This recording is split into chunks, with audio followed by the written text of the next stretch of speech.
over the summer, we were becoming friends, really good friends. Like, Barack was like my buddy, right? I mean, we were going everywhere, and we were, going to lunch, and we were laughing about the same things and making jokes, and we'd have to go to like see, Les Miserables. And I remember I really liked him because we went to Les Mis as a summer associate outing, and we both looked at each other and was like, this sucks. And he looked at me at intermission and he said, let's go. And I was like, we can't go. We're here with the firm. And he was like, we don't have to stay through this. Let's just go. And I was like, ooh, he's radical. He's a rule breaker. And we left at intermission. We left 2 seats open in the box at the firm. And I was like, I'm ruining my career.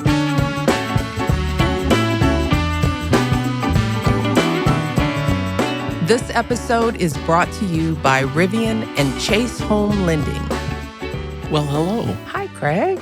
What's going on? Not much. Just enjoying my time out here in L.A. Yeah, L.A. is a good place to be. We've been here for a few days, so I'm starting to, just as I'm starting to get used to the time zone, it's time to go back. And the temperature. Oh, don't. I know. I'm dreading going back. But I rode up today in a Rivian. And while this one is a loaner, Rivian has been kind enough to outfit us with our own. Yeah. We're very excited in our household about our outfitted Rivian. Yes. More so the girls, because Barack can't drive yet. But Right. Well, we're still awaiting ours, but we are waiting with bated breath. It's got a lot of little cool, handy features, and it drives smooth. I've driven mine up and down the driveway. Yes. Well, they don't really want me out in the streets where we are just yet. The best part about it today was we passed a couple of Rivians and got the little sort of Rivian nod. It's kind of like the in. My man. You're Okay. in. Mm-hmm. Okay. Well, we've got this is going to be a fun show, fun topic. I think that this show, for all the potential lovers in the world, we're talking about matching up, finding your person. Yeah. And a lot of people out there, especially in this online world, it's just a new way of finding love, finding your person when you are doing it online. Yeah, and old folks like us, we don't even have that experience. I mean, oh my gosh, yeah, I don't even get what it's like to find somebody to date online by swiping. I know. So when you first met Barack, what was the attraction there? Was it what first attracted you, and was there that proverbial spark, or what was the proverbial spark? It was interesting because I was practicing attorney at my law firm. I was a first-year associate. Barack is older than me, but he took time off and was at Harvard after I graduated. Right. So when I was a first-year associate after I graduated, he was just a first year in law school. And so every summer, law school students would intern at big firms. They'd be interviewed, they'd get hired, they'd work for the summer as summer associates. So as first-year associate, I was on the Harvard recruiting team, right?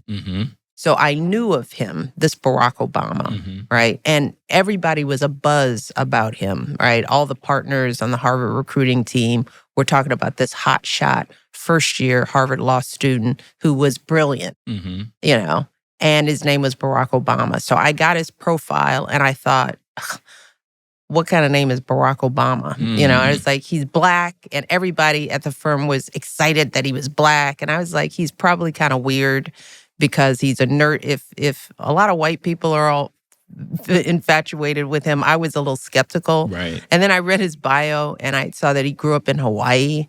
And I thought, well, how many black people grow up in Hawaii? So I had already had this image, but he was assigned to be my advisee.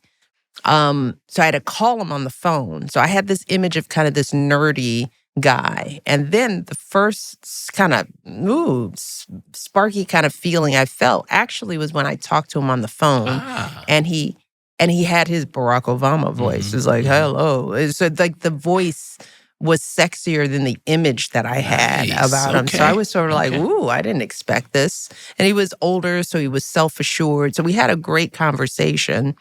But all I had was a picture, and it wasn't a great picture of him. So I wasn't feeling anything. I just thought, So then it was first day on the job. He shows up late, right? Yeah, we know that story. We won't. So I'm like, okay, so he's a trifling nerd with a good voice. That's what I thought. So he was sitting out at the reception hall. So now the spark's been blown out.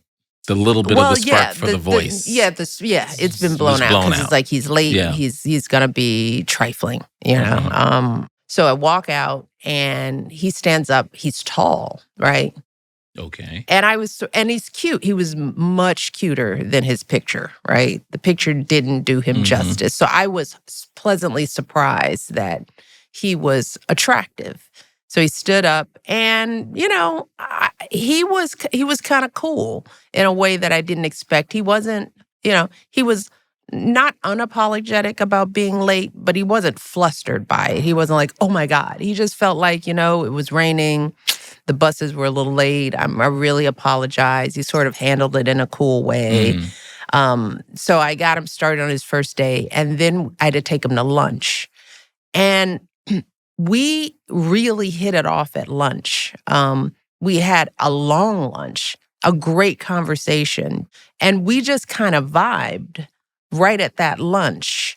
And I would probably say, if he were here, there was a hint of a spark that started at lunch, right? Because he did have flavor, he was interesting. And he was just very self-assured. Right. He was definitely a grown man. And he was funny, right?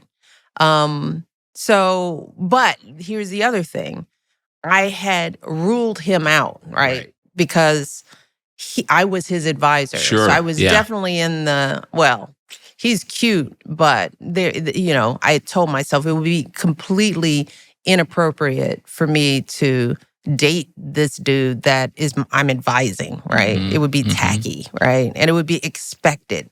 Yeah. So I kind of talked myself out of it. And I also had declared to Mom that I wasn't dating, right? So I told the world, I'm just going to be out here living my life. Oh, just in general? In general, that I wasn't looking to date. Because I realized in looking back that I always had a boyfriend, right? Yeah. So I just felt like I need to emancipate myself from relationships, right? So he was off my radar screen, right? So I started introducing him to my friends because I was like, oh, ladies, I got my new summer associate advisee. He's kind of cute. He's intelligent. He goes to heart. I was selling him to my crew, right? So I started taking him out to happy hours and things like that. So he was starting to meet all of my friends. So my mindset was, I'm going to fix you up, right? And over the summer, we were becoming friends, really good friends. Like, Barack was like my buddy, right? I mean, we were going everywhere, and we were, going to lunch, and we were laughing about the same things and making jokes, and we'd have to go to, see, Les Miserables. And I remember I really liked him because we went to Les Mis as a summer associate outing, and we both looked at each other and was like, this sucks. And he looked at me at intermission and he said, let's go. And I was like, we can't go. We're here with the firm. And he was like, we don't have to stay through this. Let's just go. And I was like, ooh, he's radical. He's a rule breaker. And we left at intermission. We left 2 seats open in the box at the firm. And I was like, I'm ruining my career. But we went out for drinks. And so I really liked him. Right? So this spark, now you've got 2 separate sparks.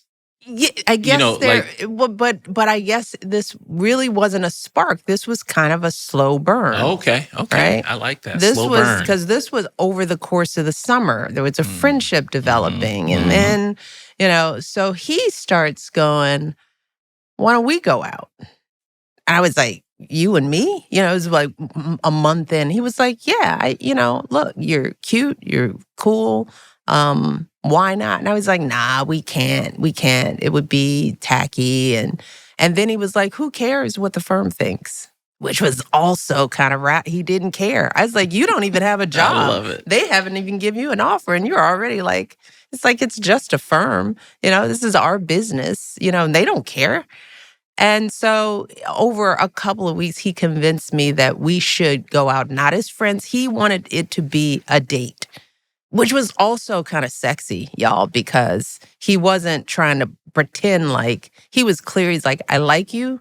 You're funny. You're cute. We should go on a proper date. And this is where I had to tell myself, like, he's saying like real grown man stuff. Mm-hmm. So why am I pushing off from this? Because I told myself I wasn't dating because he's my summer associate, you know? This so lines up with what we're going to talk about today, because you were in a position where you almost threw, to use one of Dad's terms, you almost threw the baby out with the bath. I did. Just because you were standing on ceremony with some crazy I'm principles. Not dating because whatever. I could have missed my dream guy. My person was like right in front of me, and I was convincing myself against even his efforts that we should go out. And, long story short, I gave in. It was the perception of inappropriateness that you were worried about. That's a Robinson. Yes. That's the rule follower. The Robinson rule follower in you. Yeah. Barack could have cared less. He could have cared less. That's good. Now, see, I want to get our guest today, Logan Ury, out went here. Into my love, you did my love story. I wanted to hear about now with Malia and Sasha. How do you advise them on spark versus slow burn versus I'm just not dating? Yeah. I just try to get them to stay open to people. Right? Because my feeling is like the thing that I did do was date a lot, right? And so when Barack showed up, I had experiences to compare him against. Mm-hmm. Like I knew a lot of them. I didn't like this, I didn't like that. And Barack and I talk about our dating experiences. And, so we try to sort of educate the girls by sharing our experiences, what didn't work. So my whole thing is date a lot. And, if you run into a bad date or have a bad experience, move on quickly. Don't stay around. It's like, if it's not working, next. Yeah. So that tends to be my advice. Well, we've got a subject matter expert. And we got a real pro here. We got a pro. Yes. We got a pro.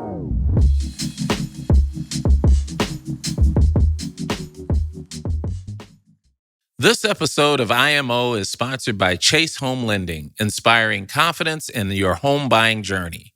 No matter where you are in your home buying journey, it's easy when you start with Chase's home lending experts and smart digital tools that can guide you every step of the way. Buying a home is part of building a strong foundation for your future and creating a space where you and your loved ones can thrive. When Kelly and I got married, we were thinking, what's the best way to lay a foundation for our new family? Well, we decided that foundation could be laid by purchasing a home. As it turned out, that was the right decision.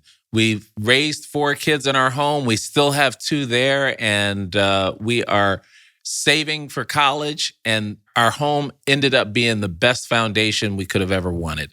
Chase is committed to helping you build a strong community and achieve your home ownership goals. They offer the support and guidance you need to make your dream of home ownership a reality. Visit chase.com/start to learn how Chase can help achieve your home ownership dreams. Member FDIC, Equal Housing Opportunity.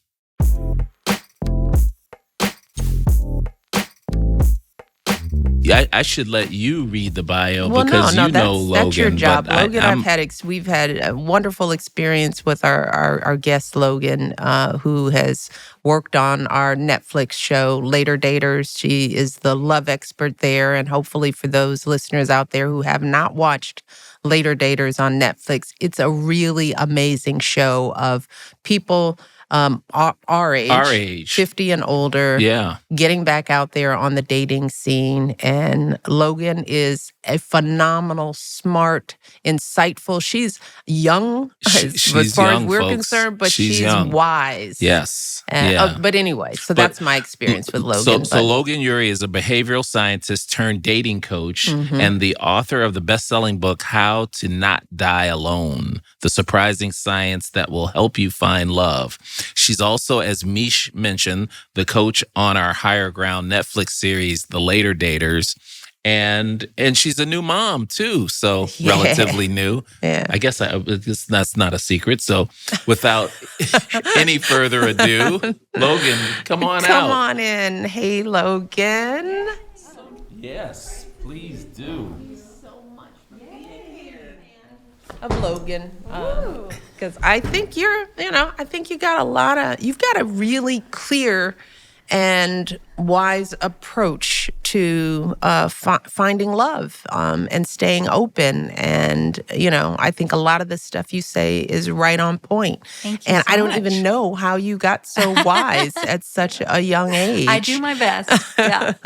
Well, how did you even get into, let's start by tell us about yourself. Yes. So really my mission is to help people find love. Yeah. And I do that in a number of different ways. I'm really interested in psychology and behavioral science, so this study of how people make decisions. So when I graduated from college, I worked at Google and I applied that there. But meanwhile, the whole time I was like, dating is so hard and dating apps had just come out. And I was really wondering, how are people going to make decisions around dating? And so about 10 years ago, I sort of dipped my toes in the water and I found that lots of people had as many questions as I did. And so over the last 10 years, I've worked as a dating coach one-on-one with people. I teach classes. I work at Hinge as the director of relationship science, which means I do a lot of research with millions of people around the world. And then, of course, I did our show together where I got to work with our silver singles, helping them get a second chance at love. So we're dating app completely. Dinosaurs. Yeah, well, we're ignorant. We know nothing. Yeah. I have friends my age, and it's usually our kids that are helping people our age get on these apps and use them. He doesn't know what they are. No idea. I'll give you the intro. Yeah. Tell us how this stuff works. So there's really great research from Stanford, from Michael J. Rosenfeld, that has been studying for many years how couples meet. And since 2017, the number one way that couples meet is online. And so this is really where the majority of couples are meeting. It used to be through friends and family, at work, or in bars or restaurant. And over time, this has really become the dominant way that people meet. So if you're speaking to anyone who's single, even if they're also meeting people out and about, they likely are also dating online because that's the common way of doing it. It's also particularly helpful for these markets that we call thin markets where it's harder to date. So if you live in a rural community, if you're in the LGBTQ plus community, and if you're over 55, because you don't know who in your neighborhood is single and looking. And so it makes it a lot easier to find those matches. And so I think a hard part about dating apps is that there's too many options and sometimes people have a hard time choosing. But I think at the same time, a great part about dating apps is that you don't just meet Bill and Belinda down the street. You're really meeting people in a much broader area. Yeah. Has the increased use of dating apps really impacted in real life meeting opportunities? So what is it like to be at a bar or a bowling alley? And are people just not trying to connect because everybody is on their phone and they're sitting in these common spaces, not really, trying to find love in that way? Yeah, that is a complaint that I hear. I mean, even 10 years ago, I remember talking to my guy friend and he happened to own a bar. And even for this person, he was like, dating happens here on my phone. Why would I walk up to someone and risk being rejected when I could do it online? And so I do think you're seeing a shift, even for people who aren't on apps. Just the culture has changed because people are more likely to meet online. Yeah. So what do you, just in your opinion, what does that do? Is that a good? Are we missing something?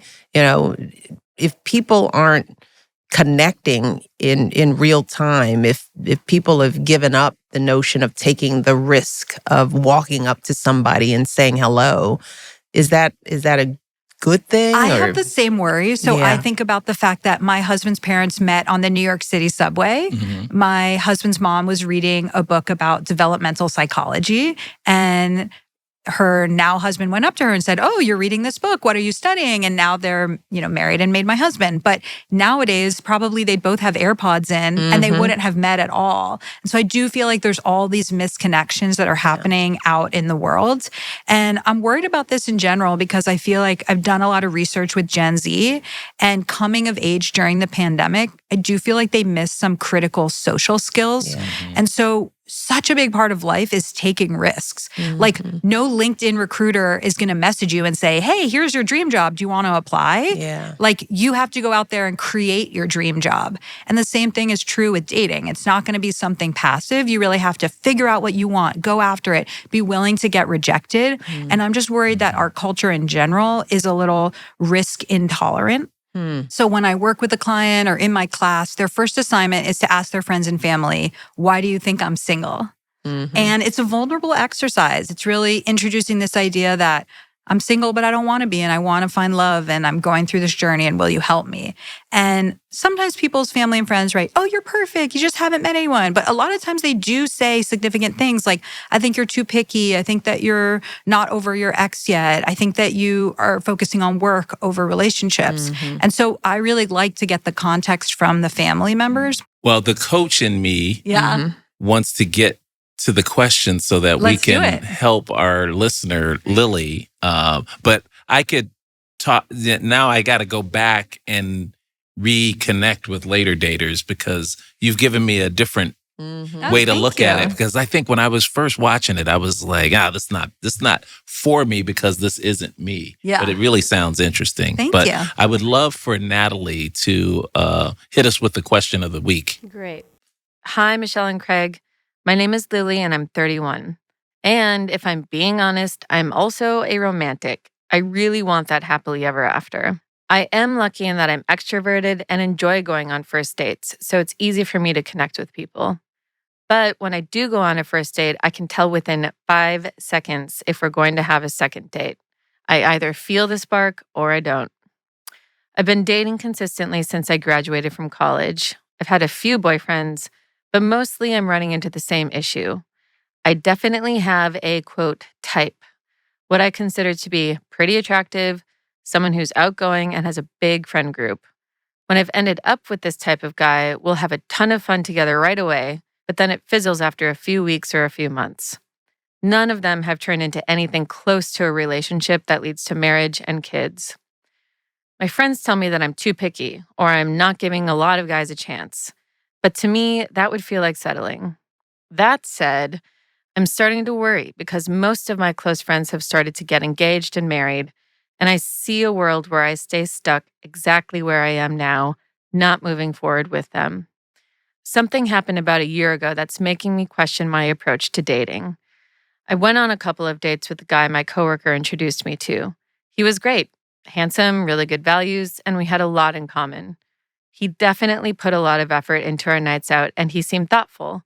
Like he planned a date at a Thai place in my neighborhood just because I'd mentioned on the first date how much I like Thai food. I genuinely liked spending time with him and felt like we had a similar sense of humor. And yet, even while everything he did was great and he was great, I just did not have that indescribable feeling of connection and attraction with him that I know I want. I just knew that deep down, if I kept seeing him, I'd feel like I was settling. Only thing is, now I feel like I haven't met anyone like him in a long time. This sounds terrible, but is there a way I can get more excited about someone more, boring? Or should I hold out hope for the whole package? A great guy who also comes with the classic butterflies. Lily. Ooh, Lily. Yeah, this is a great question because I know any listener of any age, I know a lot of my single mentees, even in their 30s, younger. This story is so representative of what a lot of people are getting right or wrong, or what they're worrying about as they're trying to find love. So I love this question.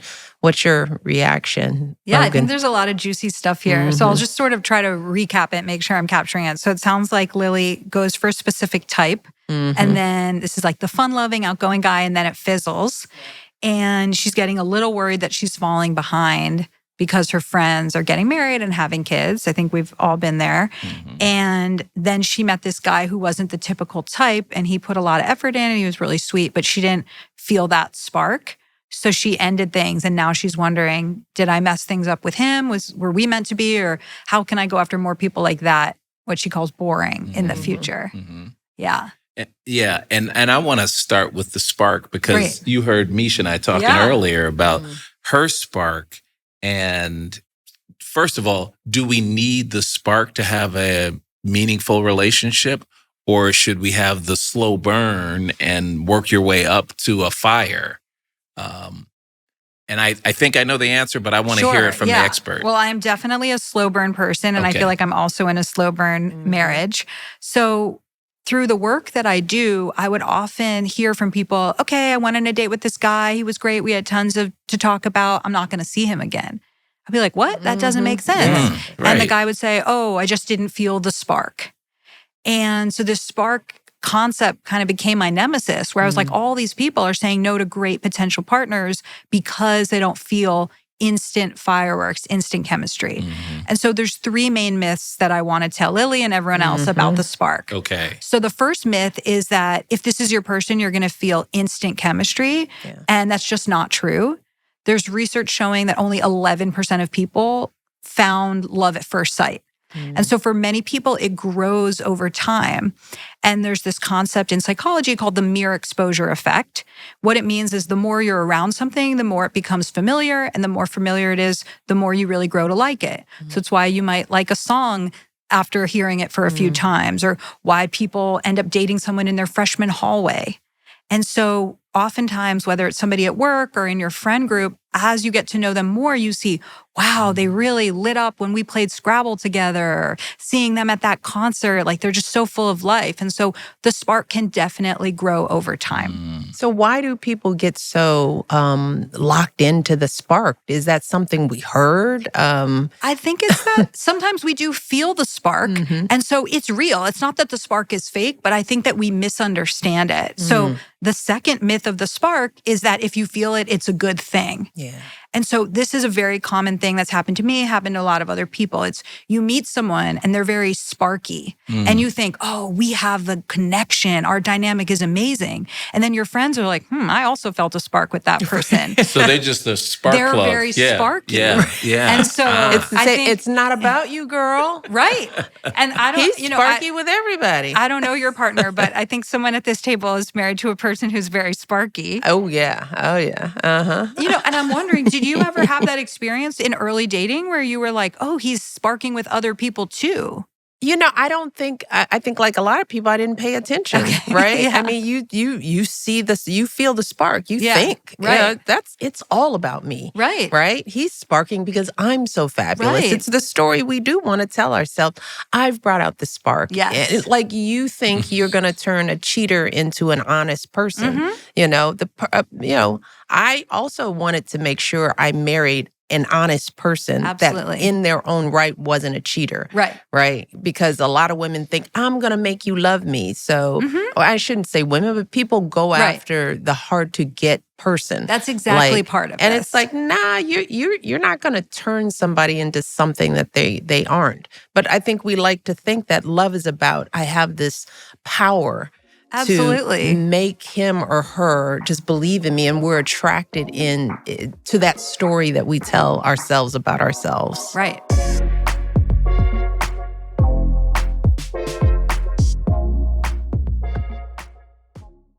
This episode of IMO is brought to you by Progressive Insurance. Financial security isn't just about the here and now, it's about the future. That's why we love what Progressive is doing to help people attain, maintain, and build wealth through home ownership. For over 80 years, Progressive has led with the belief that insurance should do more than just protect.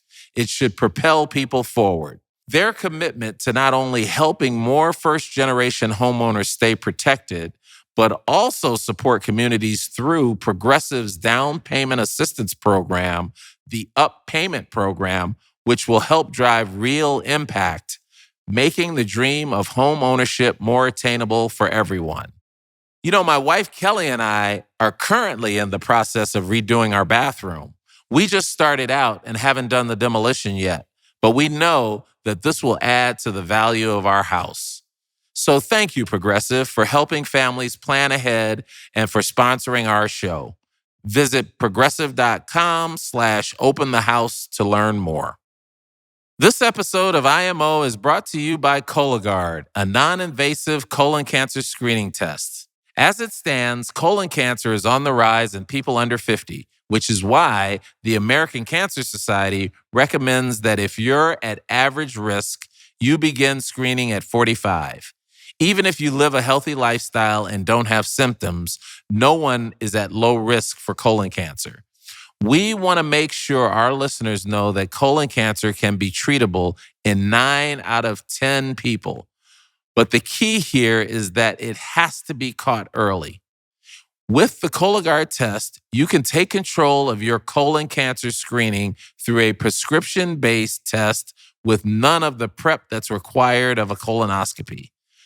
Not only is the Cologuard test effective for colon cancer screening, but it can even detect precancer. And in addition to its convenience, the Cologuard test is also affordable. Most insured patients find they pay nothing out of pocket, with zero downtime, no special preparation, and a screening test that's delivered right to your door. Don't let your health take a back seat. So if you're 45 or older and at average risk, ask your healthcare provider about screening for colon cancer with the Cologuard test. You can also request a Cologuard prescription today at Cologuard.com/podcast. The Cologuard test is intended to screen adults 45 and older at average risk for colorectal cancer. Do not use a Cologuard test if you have adenomas, have inflammatory bowel disease and certain hereditary syndromes, or a personal or family history of colorectal cancer. The Cologuard test is not a replacement for colonoscopy in high-risk patients. Cologuard test performance in adults ages 45 to 49 is estimated based on a large clinical study of patients 50 and older. False positives and false negatives can occur. Cologuard is available by prescription only.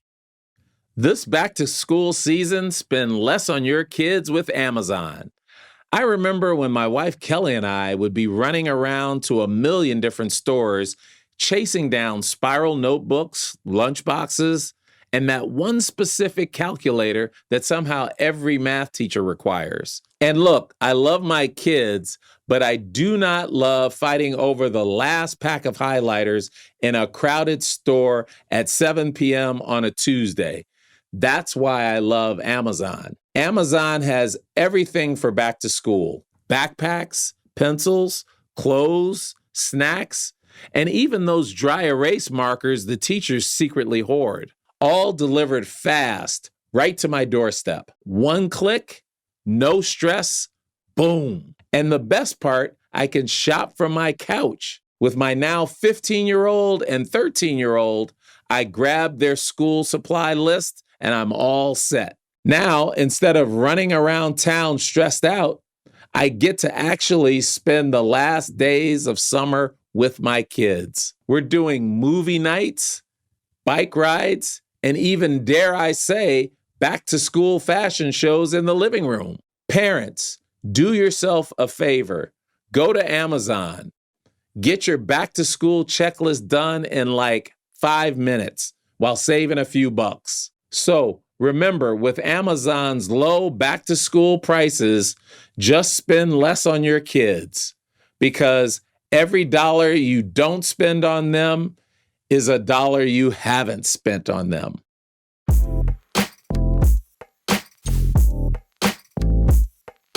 And so the spark is real, and I've definitely felt it with a number of people, and it feels great. But what we need to remember is that some people are just very sparky, and they give that to many people. And in fact, oftentimes we're feeling these butterflies, but what they actually are alarm bells of anxiety.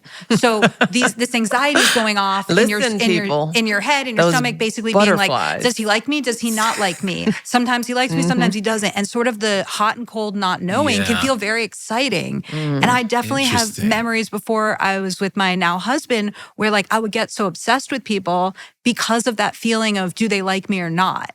And then we think that that's so exciting. And then when we find someone who's more secure, who really, as you said about Mr. Obama said, you're cute, you're funny, I like you, let's go out. That is very secure. Yeah. But if your whole life you were used to people who pull away and you're used to the chase, that can feel boring. Oh, we need to, wait. Yes. We just need to let that point rest. So that our listeners and our YouTube people, because that's y'all out there, that there's all this internal dysfunction going on. Butterflies, that's not love. That's crazy. It's true. And so if you're always used to somebody pulling away, when somebody just presents themselves as secure, you're not used to it and you think that it's boring, but those truly make some of the best long-term partners. So Logan, let's back up a bit. So is that why Lily or people like Lily are attracted to the wrong person maybe? Because they're misinterpreting these butterflies like we all have, because this is the first time I'm hearing this kind of analysis. Yes, that's what I would say. Because my brother lives in a cave. I mean, I've been married for a while. No, that's great. Yeah, so, what I heard in the letter is that Lily meets these sparky, outgoing life of the party guys, and then it fizzles. And so it's like you start really hot and heavy, and then over time it fades. And instead, I'm a huge fan of the slow burn. And the slow burn is somebody, they may not be initially the most charismatic person, but as you spend time with them, you like them more and more over time. And so sort of similar to your story, my husband and I met, and we met at a lunch. And I definitely felt connected to him and interested in him, but really more saw him as a friend. Wait, you met him in the wild? Yes, we did. You met your husband in the wild. It's true. It can still happen. That's great. And in fact, I saw him on a dating app and I said no. Because he had these photos of him with the backwards hat and I was just like, oh, that bro, he's not for me. But then when I met him in real life, he wasn't like that at all. Those are just the only photos he had. Because like sometimes guys don't take that many photos of themselves. And so, we met at this lunch and then I was like, oh, I'm trying to learn this statistical programming language. And he's like, I just dropped out of a math PhD. I can teach you. And so over a year, as I was chasing some other guy, we got closer and closer. And then at the end of a year, I was like, wait, he has all the characteristics I'm looking for. Not this other guy that gives me butterflies, but actually makes me feel really insecure. And so I was kind of like, hey, I don't have plans this weekend. And that was the beginning. Well, how much too in this generation, because, with technology and the use of phones, people are used to that instant hit. They're so used to getting immediate rewards for little investment. And so, that I think that's a cautionary tale to young people to kind of be mindful that if you're being trained because of your reliance on technology and social media to have that instant feeling acknowledged to get that every time, that's the opposite of what you're looking for when you're trying to find your person, when you're trying to find someone stable that you can count on. But I what does the research show? So when I was researching some of this stuff with Gen Z, a thing that kept coming up is I can get anything instantly. Like I don't have to go to Blockbuster to rent a movie. I can just get it immediately on Netflix or any other program.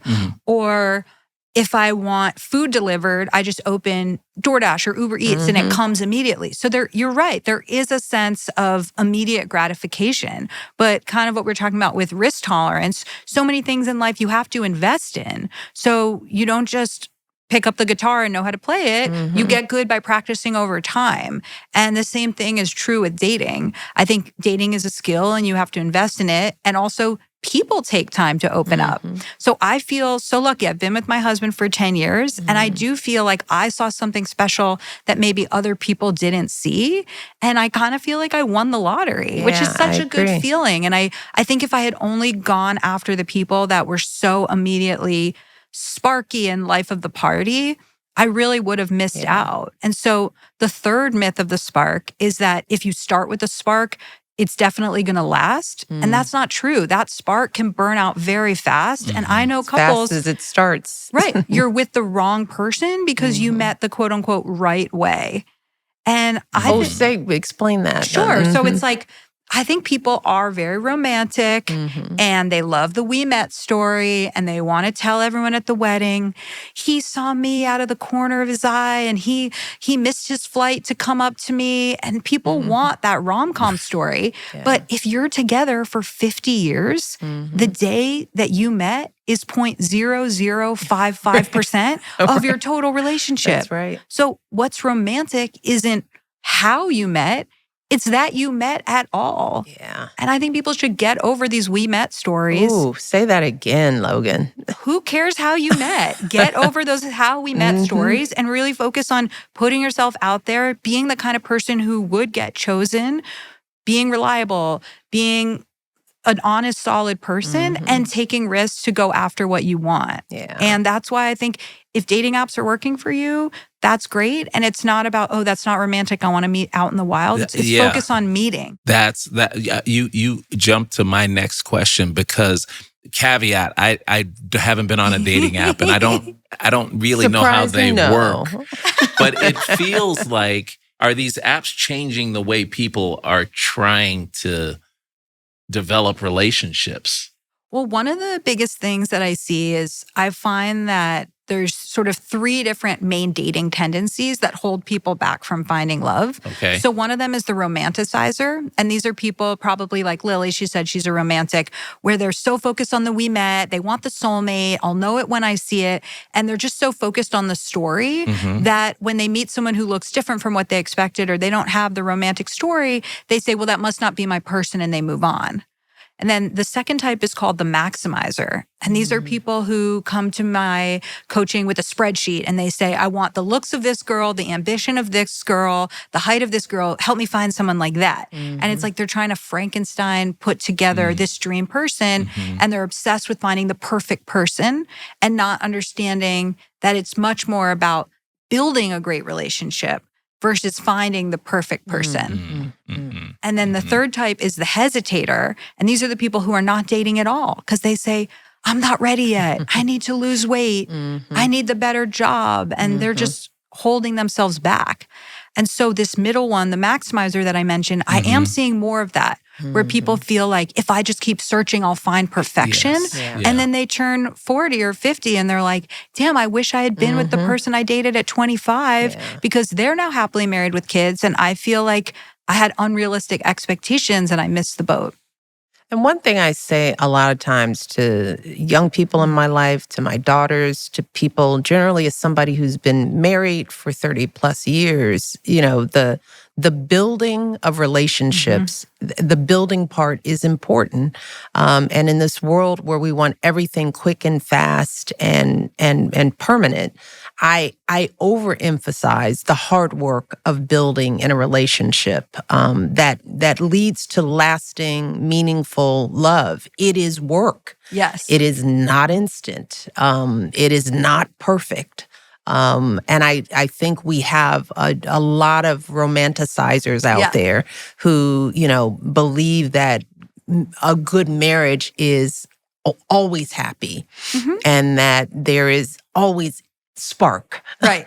And there's always instant connection. There's, you know, and people are also romanticizing the whole process because I know there are a lot of young people who spend more time thinking about the wedding, you know. They have that's one day of your life. That's one day of your life. And these days, the wedding experience is now months and months, right? Right. It might be 3 or 4 days of your life. You know, because now you got 2 dresses and you've got the bachelorette thing and you've got the proposal. I mean, marriage has become an industry that people are Pinteresting, and they're not thinking about the work.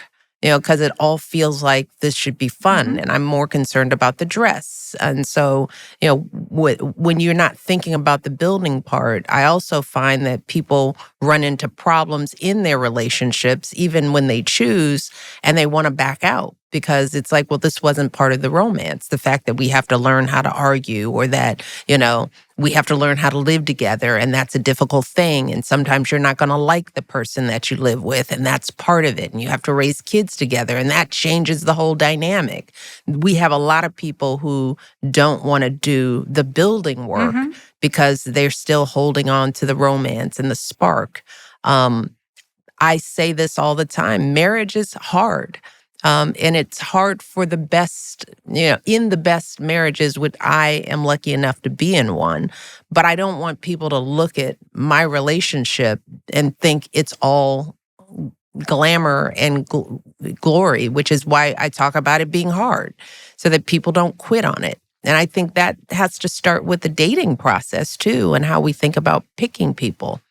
I love everything that you said, and the research really supports it. And by the way, it's funny, a few years ago, I did a big survey with all of my newsletter subscribers, and I said, who are your relationship role models? And the top two answers were John Krasinski and Emily Blunt, and then Mr. and Mrs. Obama. So you guys are doing great as relationship role models, because I think in your book and the way you speak frankly, people understand that not every day is the most romantic butterflies and roses of your life, and that there's going to be highs and lows. I think that's just such a healthy thing to set for people. And what the research shows is that in relationships, there's two ways that you can approach it. So one is called the soulmate mindset. When I meet people, when I meet the right person, it'll be so easy. Because we're soulmates, it'll be effortless. And the other one is called the work it out mindset. If you're in a relationship, it will take work, and that's how you'll create this great relationship. And people with the work it out mindset have more successful relationships because when they hit that inevitable rough spot, they're ready for it. They don't say, well, you must not be my soulmate. And so I think you really embody this idea of the work it out mindset and setting expectations that there's going to be high and low years of marriage. And for me and my friend group, we're all kind of new parents. And my friends are texting me like, feel so disconnected from my husband, or we haven't had sex in a long time. And you're like, yep. I'm like, yeah, this is called a recalibration period. Because there's a whole new being you have in a new your person. couple. Yeah. And like who's sucking the life out of your relationship. Out of you. Yeah. And I think just understanding like life is long and hopefully your relationship is long. And this doesn't have to be the most romantic year of your life. You're figuring out what it means to be parents and just having this long-term view. And I think that is something that maybe people are struggling with in society is, you subscribe to Hulu and then you cancel when you watch your show, and you have this job and then you quit. And so if nobody really has that long-term thinking, it is scary to say, I'm going to commit to somebody for 50 years through ups and downs, but it's so worth it. Yeah. And a lot of people joke about the fact that it's like, there are 10 years when I didn't like my husband, right? Yeah. And that's an overstatement to say, look, we've been married for 30 years and we will be married forever. So let's say we live long, it will be 50 plus years. And if 10 of those years were bad, anybody would take those odds. But people don't tend to think in terms of odds and numbers. Of course, you're going to have years, if you add up the days and the hours where you are struggling to find that connection. That is a normal experience. You would have that if you if you lived with your best friend for 30 years. 10 of those years you would hate each other, but you don't throw out a relationship or a marriage because of a couple of bad years. And I think more married couples need to talk more honestly about what marriage really is, because I just, again, see too many young people quitting on relationships, not, like Lily, she's the maximizer and the romantic. She's a little bit of all of it. And it is true that, you will end up alone And that's okay too, if that's a choice you make. But if it's something you want, then there's going to have to be a lot of compromise. And we talk about this through the dating process. I think it would be a useful kind of perspective. I am the only one at the table who has been divorced. I think, right? Yeah.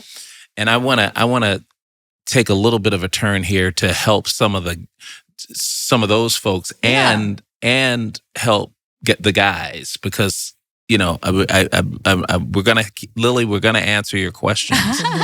But when I met my current wife, I was divorced with 2 young kids that I had to raise. So I was not a romanticizer. I was. You were a maximizer. Not only a maximizer, but I was downright trying to set traps to figure out if the person would fall into them. Ooh, I want to hear more. I know, it's just awful. We agreed to get together and put together a list of things. You mean we being who? My current wife, Kelly, and I, when we met, and the meeting story's too long to tell, but we met, and once we decided to start dating, I was very matter of fact. Okay. Look, I've got 2 kids. She'd never been married, never had kids. I got to make sure this is going to work before we start spending too much time on this. Mish knows this story. And I said, okay, you bring your list of issues, deal breakers, whatever, relationship non-starters. And I'll bring mine. And so we agreed to meet offsite at a place that was a house that was big enough for each of us to have our own rooms. Is this your first time meeting? No. Oh, okay. I know, really. That's an intense first date. It wasn't our first date, but it was close. Wow. It was long distance over the phone for about a month. And then I was like, well, let's just figure out if this is going to work. And we met in a place that had a big house where we could be on our own. Like, so if we ended up not liking each other, we'd be separate but equal, right? And I had, a list of about 30 things. And she had a list of about 4 things. I like her. I was mad. I was hot. Whipped out his scroll and put on his wizard hat. But it was because I had been through a divorce and all this stuff. His magic ball and his beans. And so I'm setting this up. You can tell I'm not only the slow burn. I mean, I'm like, that's it's like another starting category. a fire with 2 sticks, right? Yeah. I mean, that's how slow this was going. But my question is for guys who are in that position, or people, but I'm really thinking about guys out there because it feels like guys handle this situation completely different from women. Can you talk a little bit about how you would coach a guy in a situation like that on finding the right person? I was fortunate. Kelly didn't think she humored me with my list, my list of 30 things.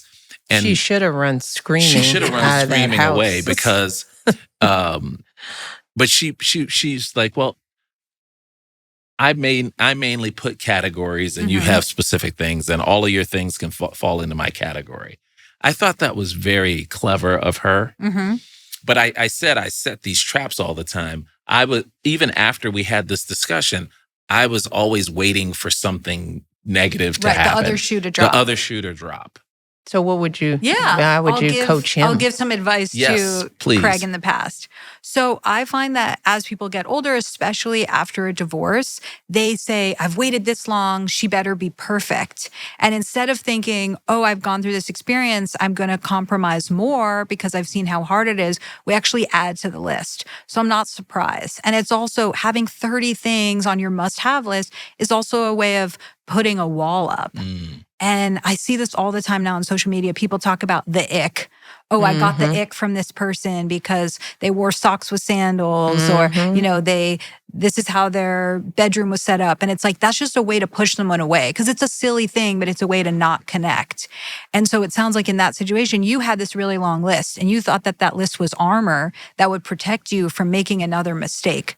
But it sounds like Kelly had a short list that was probably really clear. Like, these are my must-haves, these are my deal breakers, and as long as I meet these things, the other stuff doesn't matter.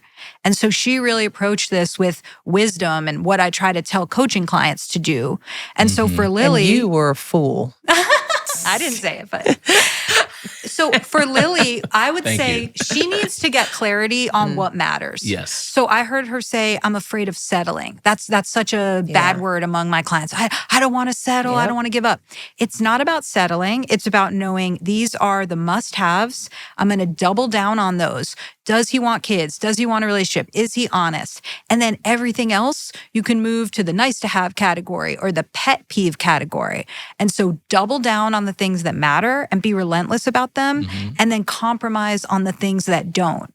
And so I might have sat down with you and said, of this list of 30, what really matters? And we might have had a few things that Kelly had, and then maybe she didn't have all 30, but you didn't need all 30.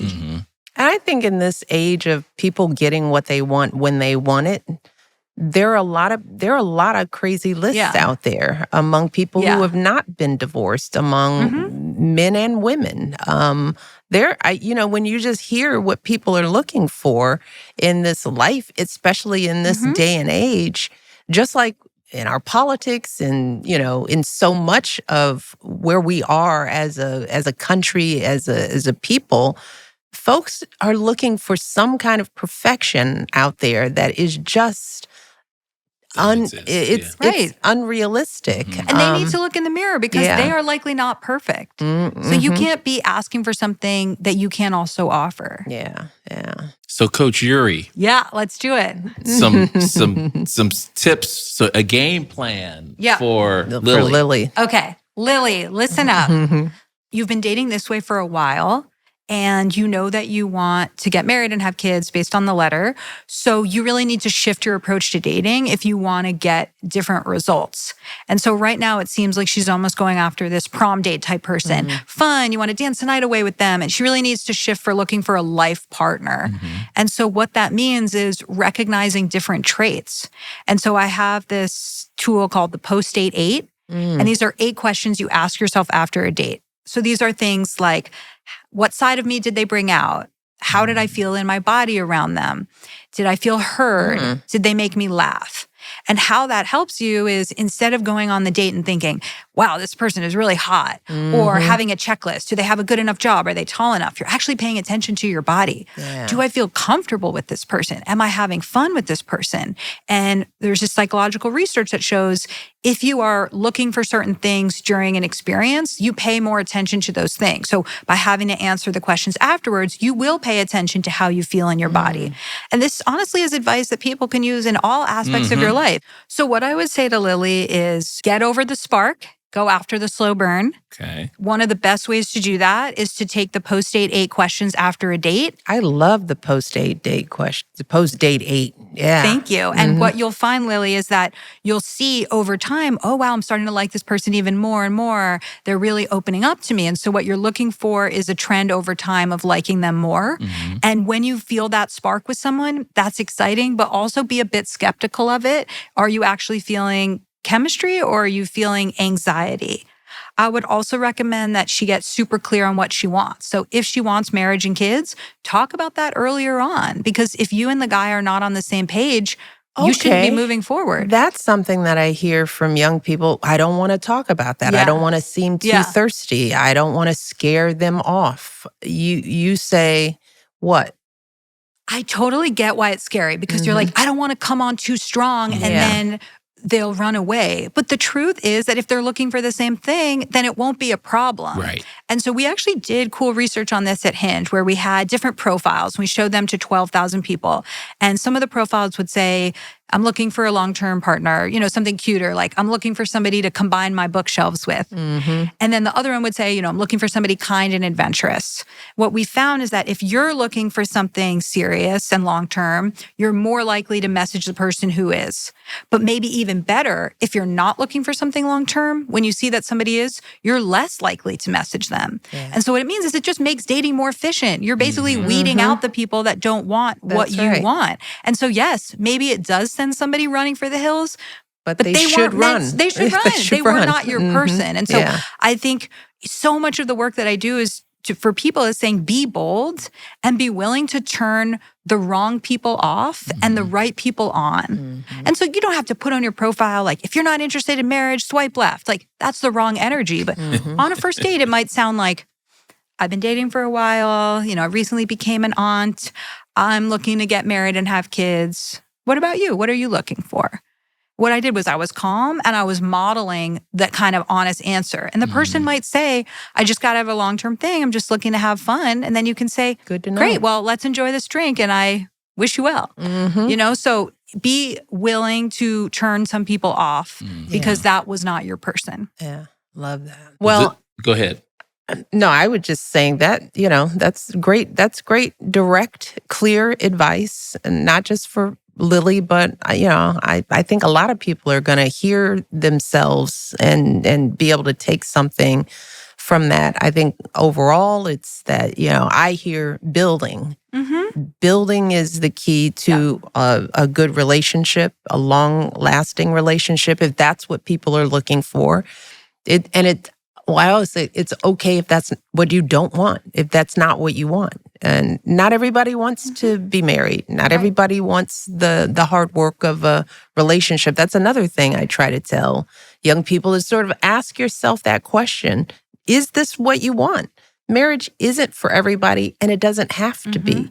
I find it a beautiful experience. I think it's worth it. I encourage the young people in my life to try to do that work, but it's not for everybody, and it doesn't have to be. But if you are interested, it's a slow burn, and it requires work. Right. And nothing is perfect. I have to ask you, how optimistic or not unoptimistic are you about dating moving forward? Because we've done a lot of talking. The whole endeavor of dating Broadway. How are you feeling about it? I feel like people need a reset.